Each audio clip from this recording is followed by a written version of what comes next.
Welcome to the Jamodi podcast. We are all surrounded by amazing coaches and leaders. So let's get an inside look at not just what they do, but how they do what they do. After all, becoming the best versions of ourselves is Jamodi, just a matter of doing it.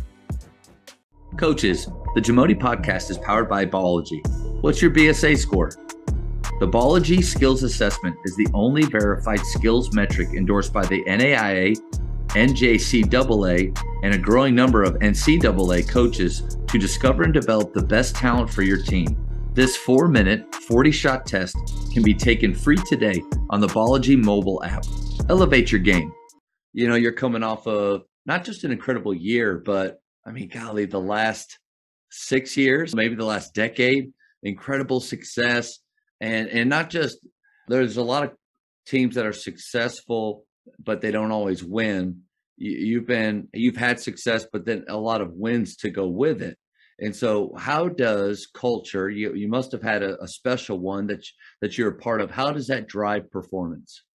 Well, the culture is what, it sets everything. That's the whole feeling, the whole atmosphere, the whole, vibe of your program. And it drives your ability to relate and communicate. And I'm talking about totally encompassing, when a lot of times coaches talk about that stuff, they're just talking about the players. No, I'm talking about the coaching staff and all that kind of stuff, because, you've seen instances where, the coaches are saying all the right things, but then the coaching staff themselves don't emulate those things. And so the kids see through that stuff pretty quick, so the culture is what just drives everything. And it drives a level of listening, which impacts the level of execution.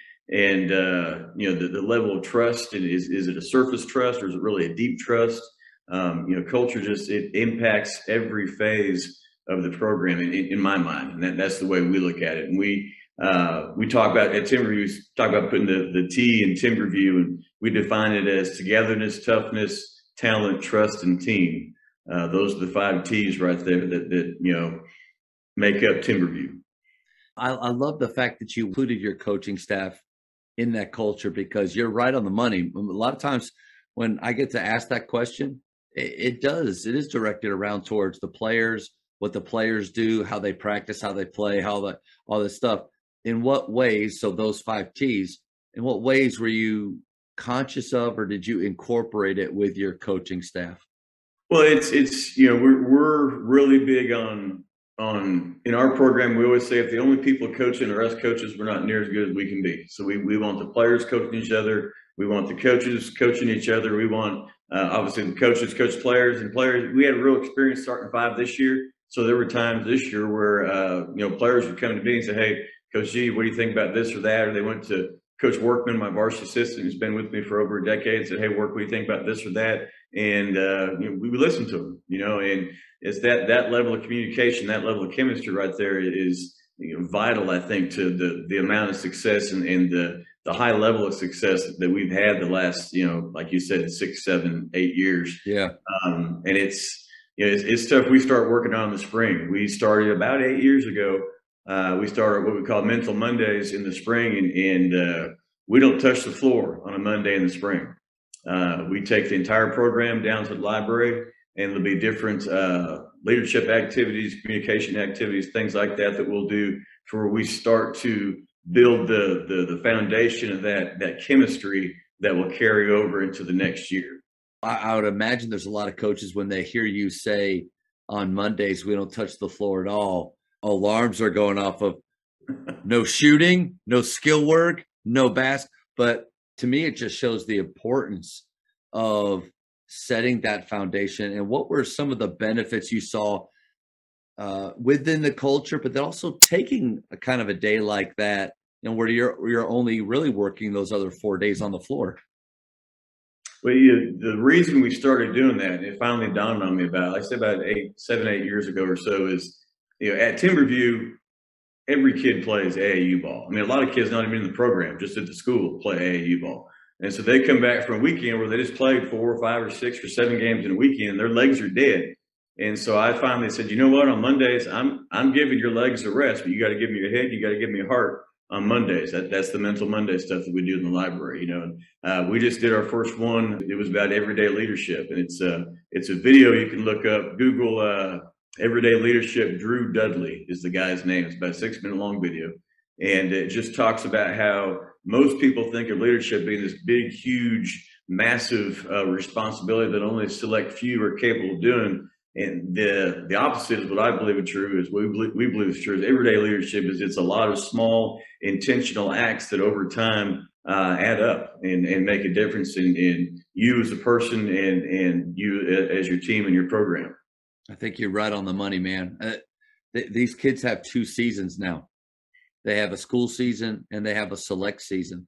And I think we, as coaches, we are during our school season, we don't want those select coaches to touch the kid, touch them, get near them. This is our time.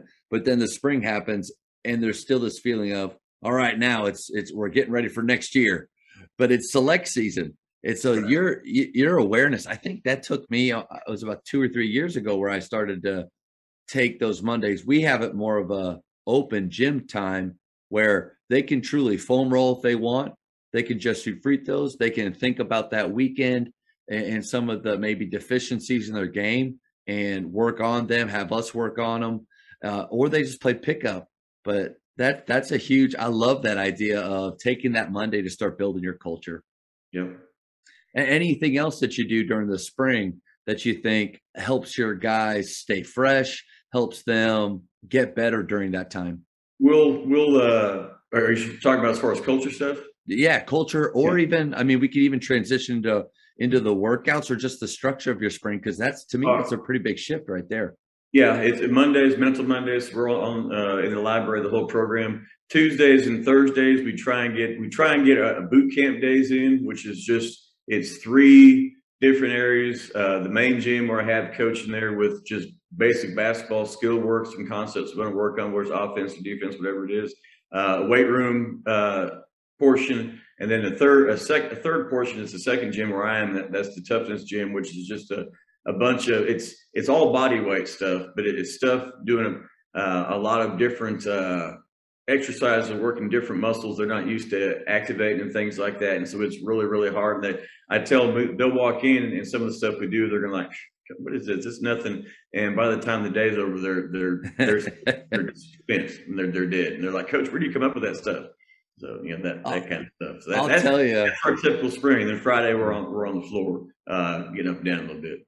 I'll tell you, man, whatever you're doing in the weight room, like it's working, and you need to share it with me because I watched that game. Beaumont United, is that the team that you played? Like they were pretty big and they had some impressive pieces, but your guys, I mean, I remember this coach I was sitting with, I just said they look like grown men.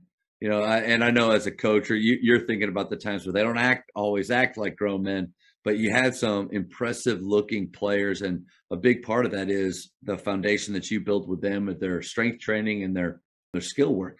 Well, and these guys are just a joy to coach. I can honestly say there wasn't one time this entire season we dealt with ego or anything like that. We coached basketball and had fun doing it. And that's a special situation. We've been blessed to have, a number of years like that, but it's a real special situation. That's what I was going to ask. Is that the norm, or maybe because of the intentionality you put into building the culture and the way that you want guys to live and treat each other? Maybe that has a lot to do with. There's no such thing as a completely smooth year, but maybe having more enjoyable seasons with coachable players.